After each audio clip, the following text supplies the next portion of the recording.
welcome back to another video. So today I just wanted to cover some of the books that I read in January. I read a total of 9 books in January, and I just wanted to go through on some of my thoughts on them. I know I talked about a couple of these in my January mid-month update, but today I just wanted to give you a brief overview of some of the other books that I read and quickly touch on the ones that I already talked about. Okay, so the first book that I read in January was a autobiography novel written by Sky Jackson. It is Reach for the Sky.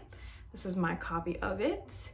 And it had a lot of really nice drawings and graphics throughout it. Like you can see those end pages, and there were some really cool graphics throughout the book. But I will say that I mostly read this book out of nostalgia for Sky Jackson, for Jessie and the Disney Channel and all of that. So I decided to pick up her autobiography because I just wanted to know more about her, and I had a lot of fondness for her as a child watching her on Disney. So I actually started this book last year in September, and then I read about half of it, I want to say, and then I put it down because I wasn't really feeling it. And I decided to pick it back up in January this year because I did want to finish it. I liked some of the messaging that she had in here, but it felt very disjointed. And I think I heard that this book was ghostwritten. I'm not sure if that's the case, but I think there were some things in here that just didn't make sense. There wasn't like really a flowing narrative throughout, which was confusing and made it not very entertaining. And it kind of rambled all over the place. I remember she would talk about things like social media and being involved in fame. And then she also talked about traveling to Africa and some of the advocacy work that she did there. And that was really interesting, but it just didn't feel like it flowed well. And it felt like it was a lot of just different ideas that she had. She was like, oh, I have this idea for a book and that idea for a book, and decided to just put them all together. And so I didn't really vibe with this. I honestly probably wouldn't have finished this book if the text hadn't been so big and the images were really nice to look at, and I kind of perused it that way more and enjoyed it that way. But I don't know, not something that I would really recommend. I have some other thoughts on some other biographies and memoirs. I've done a lot of reading of them in the last couple of years, so I think I'll go a little more in depth on my thoughts in this there and make a new video just with other biographies and memoirs that I've read. But it was kind of underwhelming for me, and I wish that she had like picked one topic and focused more on that. I don't know, I wouldn't really recommend this, but it was something that I just wanted to finish because I was halfway through it and I wanted to see what else she had to say in it. So the next book that I have to talk about is Catching Fire. And you might be thinking, Jackie, you've definitely read that before. You just talked about that in your Books That Define Your Reading Taste video, and that is true. However, I did a reread of this in January of this year. So I reread this right at the very beginning of this month. And I actually reread The Hunger Games at the beginning of last year in January. So I wanted to reread this with the goal of eventually rereading Mockingjay as well, and then finally reading The Ballad of Songbirds and Snakes, because I haven't actually made my way through that. I tried to read it, I want to say 3 or 4 years ago, but I just couldn't get through it. I wasn't in the right mood or headspace to read it, so I put it down. But I do plan to pick it back up, especially as Sunrise on the Reaping is coming out soon, and I want to be prepared for that book and have read all the other books before that. So I think this is my favorite Hunger Games book. I absolutely love how Katniss is no longer so naive in this story. She's learning more about the politics of her world, and she's more aware of the repercussions of her actions, which in the Hunger Games, she has no idea. She's just doing things and is reaping and sowing all these seeds of rebellion, and she has no idea what's actually happening. But in this book, she's very aware that her actions actually do matter, even though she is from a very impoverished district in this future dystopian version of North America. But I really enjoyed this. It's my favorite in the trilogy, and I thought that her second games, going back into the Hunger Games for the 75th annual Hunger Games, so the third quarter quell, and how they did that was really interesting. I love that she and Peeta are kind of trying to figure out what's going on throughout the story, and it really builds up to Mockingjay, to what is eventually going to happen in this world. So I said this before, but I really think that this book does not suffer from middle book syndrome. In fact, I think it builds on a lot of things from the Hunger Games and really bridges that gap between the Hunger Games and Mockingjay, but gets Katniss to a place where she's more aware of her actions and is really on board with this rebellion that is happening. So I really like this book. I will probably reread this many more times in my life, but I decided to reread it now because it's been about a year since I reread The Hunger Games, and I really would like to get to Ballad of Songbirds and Snakes sooner rather than later. And the next book that I have to talk about is one that I don't have physically, but it is Anne's House of Dreams. So this is a sequel story to Anne of Green Gables. It is the 4th or 5th installment in the series. I can't remember off the top of my head, but it is several books in, and I started this in 2024 as well, and I finished it in January because I wanted to wrap up some of my 2024 reads that I didn't finish this month to start the rest of the year with a clean slate. I will say it was a very disappointing read. I think that Anne's character over the last couple of books has really changed, and she's not really like this spunky, free-spirited kind of individual that she was in the first book. I think I will reread and enjoy the first book always, but her character is just totally different in this book, and it is very disappointing as someone who fell in love with her imagination in that first story.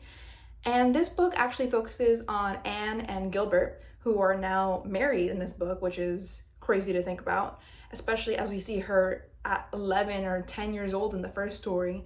But Gilbert is working as a doctor in this area in Canada, and she is basically just a housewife now. She's no longer a school teacher. She doesn't really do anything. So very disappointing, and she's just kind of there. It focuses on their newlywed life as they're settling in to their house of dreams. So this is like Anne's dream house, which she's always wanted to live, and it's about their newlywed times. But really what got me hooked into this story and what kept me reading was the arcs of the secondary and side characters. We get a whole new cast of side characters in this one because they are living in a different place. They're no longer in Green Gables or any of the other places where they were in the earlier books in this series. And I really liked Captain Jim in this story and some of her other neighbors. They were interesting. They kept the plot moving, and I really felt like it was not Anne's book anymore. Like, it was focused on the people of this town, but not really just Anne. And so I think it's really odd that it's still Anne's story, but not really. So those were just some of my thoughts. Super disappointing. I don't know if I'm gonna continue on with this series. I would like to finish all the books just to see how the story unfolds and how it ends, especially because I know some of the later books are from Anne's children's perspectives, but I don't know that I will ever get to reading those, not anytime soon at least. So we'll see. I'll put a pin in that, and I'll keep you updated if I decide to pick up any of the other ones. The next book I read is also another book that I don't have physically. This was another audiobook listen. I listened to Anne's House of Dreams and The Marriage Season, which is this next book, on audio. And it's set during the Regency period, so this is like a historical romance, but it felt very well researched, I will say that. And it is focused on these two sisters. One of them is a widow. She has a young son, and she is making preparations and plans with her younger sister to go to London for the marriage season in order to help find her a husband. Like, that is their goal in this book. She wants her sister to be married off well, so she's going to be taken care of for the rest of her life in a way that she obviously can't do for her. And there are 2 love interests for each of the sisters in this book, so I thought that was interesting. I just felt like there wasn't enough time to really develop any of the relationships because there were just so many characters and it was a very sprawling story. And I found the characters to be generally quite likable, but the plot definitely meandered. We spent a good chunk of time on the older sister's estate at the beginning of the book before they head to London, and that's where we meet 2 of the love interests who we get to know a bit before they go to London. And then we meet 2 other love interests in London, but one of them is really gross. Like, the older sister's love interest that she meets in London, I don't know, he really put me off. Both of the older sisters' love interests kind of put me off. The main love interest that she has, he is really frustrating in a lot of the book, and he's like the guardian for her younger sister's love interest, so there's a lot of power dynamics at play there, and I wasn't really vibing that, but generally I did like it, and I would recommend it, but just kind of if you want to pick up something light and quick, not focus too closely on it. I wouldn't say that it's my favorite historical romance kind of story, and it is the first book that I picked up by this author, by Jane Dunn, but I don't know if I will pick up her other books. It was just kind of okay, generally. I liked it for what it was, a quick read, and it kept me from going into a slump from reading so many books that I really actively despised right at the beginning of this month. All right, so the next book that I have to talk about is really a very short little story. It's not even really a book, and it is Severance, the Lexington Letters, which was released on Apple Books, so I read the ebook format for this, and it was really short. It is for fans of the TV series, and I know that this book was written and released between seasons 1 and now season 2, which is coming out as we speak, and it gives us some background on another character who works at Lumen, but it looks like it's a different branch of the company in another part of the country, so not where the main series takes place. And it's more about the earlier days of when the severance procedure was starting out, and this person is one of the first people, I think, who is severed, and she is able to get these notes across to herself from the inside and the outside. So her innie person receives notes and is able to communicate with her outside person using this language that she made up as a child. So that was really interesting. And the story is about her reaching out to this journalist about some of the things that happen at Lumen. Some sort of tragedy occurs, which I'm not going to go into because it spoils it a bit. But this worker ends up quitting and is reporting Lumen because they do a lot of very suspicious things there. And she ends up mysteriously dying in the story. So we know how Lumen deals with any kind of person who tries to share information about what their company is doing, not well. And what we do know from this is that Lumen is super suspect. And at the end of the little book, we get the handbook for Lumen employees, and we really see how they are treated like children. Some of the descriptions in there were apt for a third grader to read in the handbook, and it was really odd. They were really treated like children, and I really want to know what happens in season 2 of Severance. I read this because I watched the first season and I binged through that, and I'm excited to get into the second season and see what ends up happening with that storyline there. But this is a good little background and has definitely got me thinking more theories about what could be happening at Lumen, where Mark is working at in the present day. The next book I read, I also covered in my mid-month update, but it is Recitatif by Toni Morrison. This is another short story. I think this month was a month for like short stories and autobiographies and just short, quick little fictions. And it follows the relationship between two girls, Twyla and Roberta, and one of them is white and one of them is black, but we don't know which is which. And the whole story, we have no idea of the race of either of the characters, but it is very clearly that one of them is white and one of them is black. And both are abandoned at an orphanage when they are children for 2 different reasons. One of them has what seems to be like a neglectful mother, and one of them has a mother who is ill, so that's why they are there. And they meet with each other several times throughout their lives after their time at the orphanage, so they meet up several times. And the races of the girls are kept purposefully hidden. It's something that Toni Morrison did explicitly to kind of get people to challenge some of the perceptions they have and realize how these perceptions shape their realities. So it was really cleverly done, very uniquely written, and something that I will be thinking about for a very long time. This story is something that I think about almost daily, and it's something that is now in the narrative of my mind, questioning how I view the world. So I thought that was really interesting.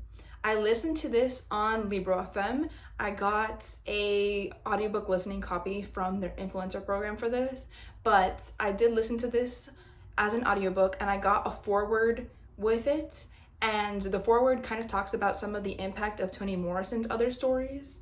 And reading this and listening to this got me interested in reading some more of her works, so that's definitely something that I want to pursue in 2025. But this book was very interesting. I think really challenges our worldview and is something that I recommend that everybody read. So the next book that I have to talk about is An Echo in the Bone. And this I also covered in my mid-month update, so I'll try to keep this brief, but it is the 7th book in the Outlander series, and it has numerous point of views throughout this book. We've gotten to the point where the story is so sprawling that it's not just Claire and Jamie anymore. It's Claire, Jamie, their children, Ian, their nephew, and a bunch of other characters get point of views and perspectives in this story. And a majority of the book is based during the American Revolution, and it kind of has some fighting involved with that. Some of the war scenes and aspects of this book were a bit boring, but I'll get more into that in my full spoiler-filled thoughts for this book, which will be coming soon. But it also had an alternative timeline with Brianna and Roger in the 1980s in Lallebroch. And I loved about this book is that we go back to Scotland. In the 1770 storyline with Claire and Jamie, they head back to Scotland. And in the 1980s, in the modern times, Roger and Bree are also in Scotland living at Lallebroch. And I love that that's a call to some of the earlier stories in this series. And so I love that they end up in Scotland again and that we're back in Scotland for this story. I don't really want to say too much more about this book because I don't want to go into spoilers, really. I kind of spoiled a couple of things, but if you don't want to know anything about this at all, you can always skip over this. But I really enjoyed this one. I think this is more of a bridge book, I would say. So I Brought the Snow and Ashes had a lot of things going on in it, which I'll get into in my own review for that. And Written in My Own Heart's Blood so far has a lot of things going on in it. And so I think that this kind of bridges those two, but it was more interesting than The Fiery Cross, which I think bridged Drums of Autumn and A Breath of Snow and Ashes. That was, I'll go into my thoughts on that in my own review for that, but that was really frustrating to get through. So I enjoyed this more than some of the other books, but it's not my favorite in this series. I still recommend trying out the first book. If you're not sure about it, you can stop there. Or watching the TV series. Like, if you haven't seen the TV series, I highly, highly recommend that. The next book that I have to talk about is The Curie Society. And this is a comic book, so it has a lot of beautiful illustrations in it. I don't know if I can show you one of them, but look at that. It's absolutely stunning, and it's really gorgeous, and it's a focus on this secret society named after Marie Curie at this university. And apparently there's a bunch of branches of it in universities throughout the country. So it's a super secret society that is focused on scientific developments, on trying to make these improvements for humanity's well-being, for the world. And it actually focuses this story on 3 girls who are new to this university, and they are recruited to the Curie Society. Their names are Taj, Maya, and Simone. And throughout the story, they form a tentative friendship as they go on quests and they start becoming members of the society. But it is very rough going at first. They really don't get along when they first meet, and they also happen to be roommates in this. And I would say that the story is really action-packed. It's intriguing, but I would say that some of the scientific terms and some of the science going on in this story just went and flew right over my head. But I really don't think that detracted from my enjoyment too much. I would just say if you're not super into science, you might struggle a little bit with that. But I really enjoyed it, and I thought that the illustrations were really exciting, and they were the best parts of this book. But the final action sequence and the final mission that they go on is super exciting, and it kept me on the edge of my seat. I absolutely love the art style in this one. The illustrations were amazing, and I definitely want to pick up the second one because I think that there's 2 of these out, and I think the second one is where the story finishes because the end of this one leaves you off on a cliffhanger. This is one that I've had on my TBR for like 4 or 5 years now, and I can't believe that I didn't get to this sooner, especially as it was a really quick read that I got through in one sitting, which doesn't happen for me often. But I recommend it if you want to check it out. If you're getting interested in trying to read some more graphic novels, I recommend this. But yeah, I just want you to take a look at that cover there. It is beautiful, and the illustrations were amazing. So I recommend this. All right, so the final book that I wanted to talk about is another audiobook that I listened to. I listened to quite a bit of my books on audio because I just get through them faster that way, and I really enjoy the experience of listening to audiobooks for the most part. But the final book that I read this month was People Pleaser by Ginger Duggar. So if you don't know, she is a member of the infamous, massive Duggar family who is known for having a bunch of children, 19 children, and for practicing IBLP, which is a kind of cult form of Christianity. And this book was very religious, so I'm not sure what I expected, but I didn't expect quite so many Bible verses. It was a lot going into this, and I thought that the book was a bit repetitive. I listened to the audiobook of this, which was narrated by Ginger herself, which I thought was interesting, and that's why I picked it up on audio form. And I got the audiobook from Libro FM from their audiobook listening program for influencers. And so I got this book and I listened to it because I was kind of interested in just learning more about her own experiences with the IBLP community. I thought it would be a little bit more focused on that, but I think she actually has another book that is more focused on untangling herself from that cult.